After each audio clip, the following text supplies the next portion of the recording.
ভাবুন তো, ব্রাজিলের সম্ভাব্য বিশ্বকাপ স্কোয়াডের নাম প্রকাশ হল। ভিনিসিয়াস, রাফিনহা, কাসিমিরো সবাই আছে, কিন্তু নেইমার নেই। নামটা শুনেই কি বুকটা ধক করে উঠেছে? সোশ্যাল মিডিয়া জুড়ে এখন একটাই প্রশ্ন, নেইমার কি তবে ব্রাজিলের পরিকল্পনার বাইরে? আসলে বিষয়টা তেমন না। ব্রাজিলিয়ান মিডিয়া যে তালিকা প্রকাশ করেছে সেটা ফাইনাল স্কোয়াড নয়, বরং যারা এই মুহূর্তে শতভাগ ফিট এবং ক্লাবে নিয়মিত খেলছে তাদের একটি সম্ভাব্য লিস্ট। আর নেইমার তো মাত্রই ইনজুরি থেকে ফিরেছে, এখনও পুরো ম্যাচ ফিট না। তাই আপাতত নাম না থাকাটা স্বাভাবিক। কিন্তু মনে রাখবেন, বিশ্বকাপ এখনও অনেক দূরে, সামনে অর্ধেক সিজন বাকি।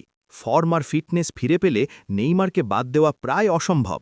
এমনকি ব্রাজিল লেজেন্ড রোমারিও পর্যন্ত বলেছেন 50% ফিট নেইমারও দলের জন্য দরকার। তাই এখন টেনশন নয়, দরকার ধৈর্য। নেইমার মাঠে ফিরলেই আবার দেখা যাবে তার জাদু।